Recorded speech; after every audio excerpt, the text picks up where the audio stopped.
A massive, futuristic Tesla Cybertruck rolls through the streets, bold, unstoppable. And then, flashing lights, sirens, and a sudden police seizure, Europe has slammed the brakes on Elon Musk's most hyped vehicle. If it's illegal here, what does this mean for Tesla's future? It was a normal day in Greater Manchester until something straight out of a sci-fi movie rolled through the streets. A Tesla Cybertruck, with its massive futuristic frame and sharp-edged exoskeleton, stood out like an alien spaceship among the usual UK traffic. Now, it did not take long for the authorities to take notice.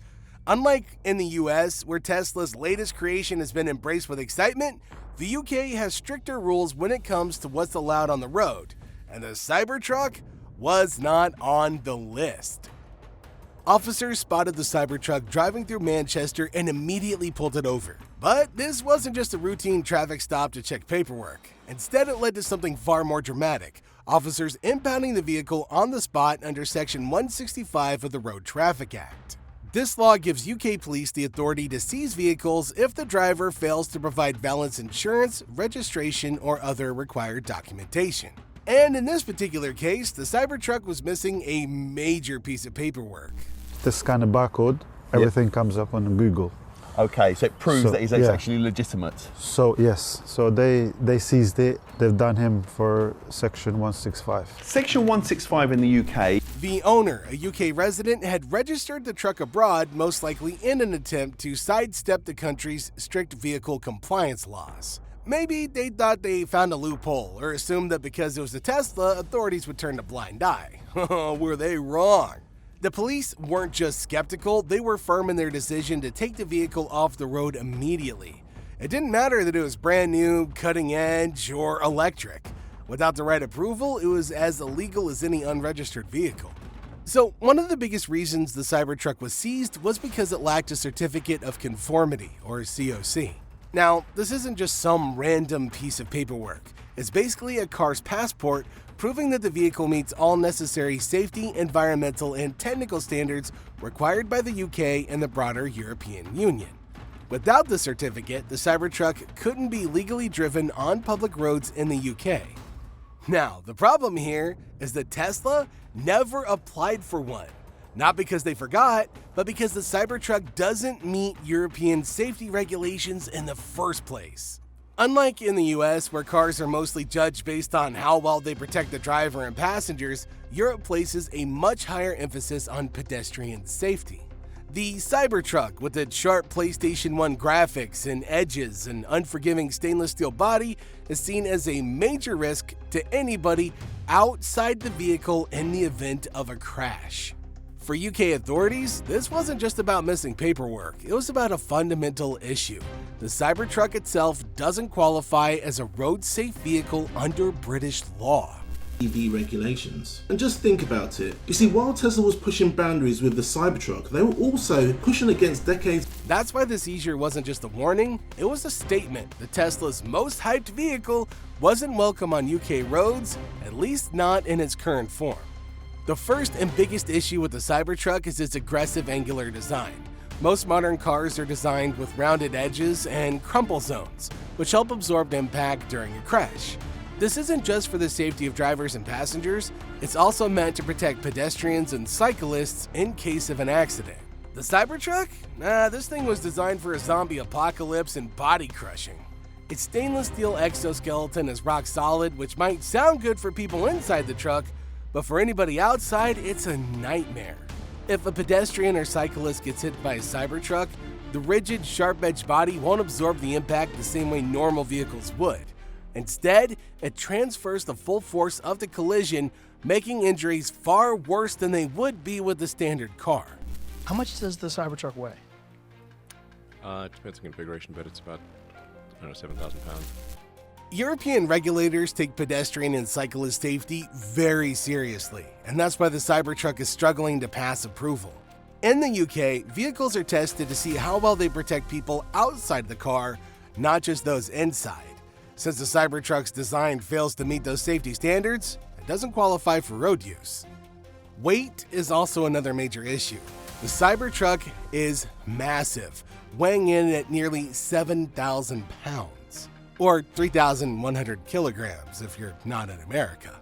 Now, in the UK and most of Europe, regular drivers have a Category B license, which only allows them to drive vehicles up to 3,500 kilograms. Now, that might sound like enough, but once you add passengers, cargo, or any modifications, the Cybertruck can easily exceed that limit.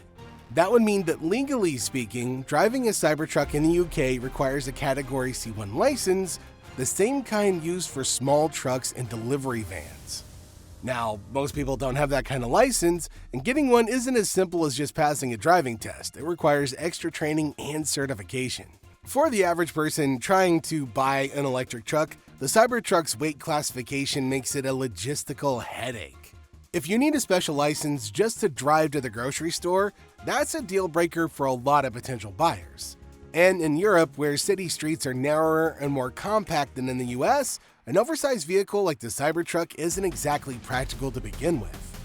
Tesla's steer-by-wire system is another feature that European regulators are not happy about. Unlike traditional vehicles where the steering wheel is physically connected to the wheels, the Cybertruck uses electronic signals to control the steering. Now, in theory, this kind of system could improve handling and reduce mechanical failures, but in practice, it's a regulatory nightmare. In the UK, as well as across the EU, safety laws require a direct mechanical link between the steering wheel and the tires. This is to ensure reliability and control, especially in the case of an emergency or electronic failure. Regulators argue that if the Cybertruck steer-by-wire system malfunctions, the driver could completely lose control and there wouldn't be a mechanical backup to keep the truck on the road. For Tesla, this kind of technology represents the future of driving. For European regulators, it's an untested risk that they're not willing to approve. And without approval, the Cybertruck remains stuck in legal limbo. Another issue that's stopping the Cybertruck from hitting European roads is its unconventional lighting system. Tesla designed the truck with a full-width LED headlight, a sleek, futuristic-looking strip that spans the entire front of the vehicle. It looks like something out of a sci-fi movie, but it doesn't meet European safety standards. In the UK and across the EU, headlights must be separate from other lighting functions, and they need to be positioned at specific heights and angles for maximum visibility in different driving conditions. The Cybertruck's single light strip doesn't comply with these regulations, which means that it cannot be approved for road use. Regulators also argue that in conditions like fog, heavy rain, or low visibility, the Cybertruck's continuous light strip could confuse other drivers, making it harder to judge distances and positions. This increases the risk of accidents, which is something European road laws are designed to prevent. We showed documents to them and the police said, I'm not happy with the insurance. So you showed the documents, like the things that I have, like the logbook, like from And California, the green card Albania, and obviously the insurance. Yep. And then he said, I'm not happy with it. For any car to be legally driven in Europe, it has to pass a strict set of safety and environmental regulations. These rules ensure that vehicles aren't just safe for drivers and passengers, but also for pedestrians and cyclists. The Cybertruck, with its sharp-edge design, steer-by-wire system, and non-compliant headlights, fails on multiple fronts. Without approval from regulators, it simply can't be registered for use in most European countries. So while Tesla isn't explicitly being told no, it also isn't being given a yes to put Cybertrucks on the road. The UK was one of the first to take action, seizing an imported Cybertruck in Manchester due to non-compliance. But this issue isn't limited to Britain. Germany and France have also raised serious concerns about the truck's ability to meet European safety laws. Some officials have gone as far as saying that Tesla's use of an exoskeleton design makes crash testing unpredictable, meaning it's difficult to determine exactly how it would behave in a collision. European regulators don't like uncertainty when it comes to road safety, and that alone is a big red flag for approval. So what are your thoughts on this entire process? Let us know in the comment section down below.